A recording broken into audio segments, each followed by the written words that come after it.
Amis japonisants, salut à toi. Aujourd'hui on se fait un nouvel épisode de la grammaire en contexte. Alors je suis désolé pour la grande distance entre les deux vidéos, mais ce sera plus court à l'avenir. Je te promets pas de date, mais ce sera dans un délai plus court. Donc là, deuxième volet, on voit la deuxième particule la plus courante en japonais, la particule O, en tout cas l'une des particules les plus courantes, la particule O. Alors la particule O, elle s'écrit avec le hiragana wo. Mais le son wo est vraiment plus du tout existant en japonais moderne. On va pratiquement utiliser partout dans le Japon l'expression, ou plutôt la prononciation O. Okay, et en tout cas, en japonais de Tokyo, en japonais standard, on va utiliser la prononciation O. Donc un simple O, mais on va l'écrire en wo pour en fait le différencier des mots normaux. Et en fait, ça va être donc une particule, un petit mot de grammaire. Et ce petit mot de grammaire, à l'instar du wa, qui lui disait le sujet ou le thème de la phrase, ce qu'on a insisté dans la phrase, là, ça va être le complément du verbe. Un complément de verbe. Donc, ça sert à rien de faire de la grammaire compliquée, on n'est pas là pour ça, d'ailleurs.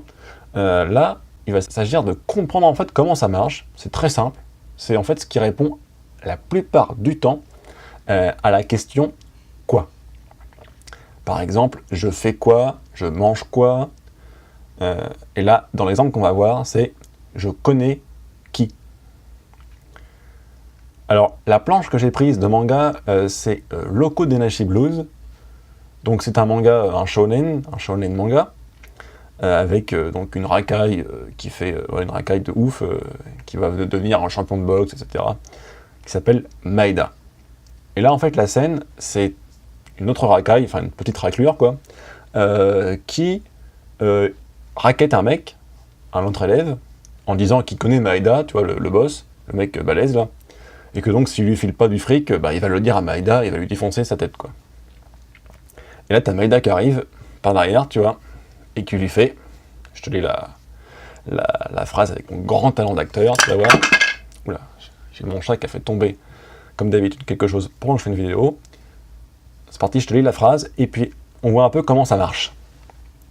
Kola, kola, dareo shitteru te. Je te la refais, plus lentement. Kola, kola, dareo shitteru te. Donc ça, c'est Maeda qui parle, c'est le méga boss là que tu vois, qui fait la grimace à côté là, à gauche, qui d'ailleurs qui utilise le jeu, le pronom personnel du jeu de bonhomme, ole, olewa. Tu vois, avec le wa qu'on avait vu dans la leçon précédente. Donc ça, c'est la bulle de gauche, tu vois. Ici, là, olewa. Donc là, on va voir comment marche la particule O. Ok ? Donc je t'ai préparé, comme d'habitude, un petit fichier Word pour bien détailler tout ça. Donc là, je t'ai mis la prononciation, si tu n'arrives pas à lire, mon chat fait vraiment des siennes. Donc là, je t'ai mis la prononciation en romaji pour bien que tu puisses suivre le texte, même si tu n'es pas encore à jour avec tes hiragana. D'ailleurs, j'ai une playlist pour apprendre à écrire tous les hiragana. Je te la mets dans la description. On va voir les mots de vocabulaire d'abord. Donc kola kola, en fait c'est une interjection, c'est quand on dit hey oh, arrête, qu'est-ce que tu fais, voilà. C'est quand on est énervé et qu'on dit hey oh. Okay, là je t'ai mis hey, voilà. Après on a le mot d'aller. Le mot d'aller, ça veut dire qui en japonais, très simple. Shitte iru, en fait c'est je connais, tu connais, il connaît, c'est en fait connaître, à la forme du présent. Qui correspond à peu près au be plus ing. Pareil, ça j'en parlerai dans une autre vidéo, toutes les formes de verbes. À retenir, shitte iru, je connais, je sais. Voilà. Et à la fin, il utilise un te, qui est une forme familière pour insister sur quelque chose. Pour vraiment dire que c'est toi le... Qu'est-ce qui t'arrive, quoi. Voilà. C'est vraiment pour insister.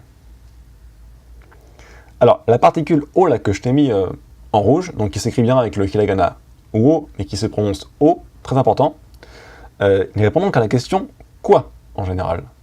Par exemple, je t'ai mis là « pan o tabemasu ». Pan o tabemasu. Et donc là, ça veut dire « je mange du pain. Donc pain, c'est pain, et tabemas, c'est manger à la forme polie. Donc à la forme très soutenue. Bon, je t'ai mis je vais manger du pain, parce qu'en fait, en japonais, le présent veut plutôt dire du futur, mais ça, pareil, on verra ça avec toutes les formes des verbes, parce qu'en fait, en japonais, le présent, c'est plus je suis en train de faire que la forme du présent qui veut plus dire le futur. Mais ça, on verra les concepts des conjugaisons qui sont assez simples en japonais, en tout cas par rapport au français, beaucoup plus simples. Mais là, on s'attache à la particule O. Donc la particule O, c'est très simple. Tu vas te demander quoi à chaque fois. Par exemple, là, dans cette phrase-là, c'est « je mange quoi? Du pain ». Et là, donc, on va utiliser la particule O. Et dans l'exemple qu'on a ici, ça va pas être quoi, mais ça va être qui, ce qui est à peu près pareil. Donc je connais qui, mais ça va être je connais quoi. Par exemple, tu pourrais mettre l'histoire du Japon, et Nihon no Rekishi o shitteiru. Je connais l'histoire du Japon.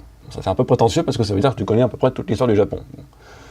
Mais l'idée est là, tu utilises la particule O, ok? Par contre, en fait, si tu apprends ça comme ça et que tu fais tes phrases nouvelles avec des mots nouveaux, avec des verbes nouveaux, tu risques de faire des erreurs parce qu'en fait, la règle générale, c'est que le O est un complément, c'est pour le complément d'objet, mais tu as beaucoup d'exceptions. Et en fait, le truc, c'est que si tu vas avoir un nouveau verbe que tu connais pas, le mieux, c'est si tu n'as pas d'exemple, de phrases d'exemple, c'est de chercher des phrases d'exemple dans Google. Par exemple, là, si tu ne connais pas la particule qui va avec shitteiru, eh bien tu tapes shitteiru dans Google et tu vas avoir plein de phrases d'exemple, et la plupart des phrases d'exemple vont être avec la particule O, donc tu vas savoir qu'avec shitteiru, c'est forcément, ou pratiquement forcément, O. En fait, ça marche en combinaison. Tu as toujours le verbe avec une particule donnée. Voilà. À retenir. Donc là, shitteiru, c'est avec la particule O. Voilà. Donc, si tu avais une seule chose à retenir dans cette vidéo, c'est que la particule O, c'est juste le complément. Voilà. Je mange quoi? Voilà, je bois quoi? Je fais quoi? Très simple. Et là, on mettra la particule O. Par exemple, je sais pas, je fais la cuisine. Ryori o tsukutte iru. Et si je le dis familièrement, ryori o tsukutteru. Je fais la cuisine. Donc voilà, j'espère que ça a été clair, que tu as compris un peu le concept du O. Je te remets la planche un petit peu pour qu'on regarde bien comment ça marche. Donc tu vois, tu as bien kola kola, donc là l'interjection, et O, dare o shitteiru te. Qui est-ce que tu connais? Là, retiens juste la particule O qui s'écrit avec le hiragana ou O, et donc qui s'agit du complément d'objet si tu veux, mais du complément. Voilà. Moi je te dis à plus. Ciao ciao. Matana.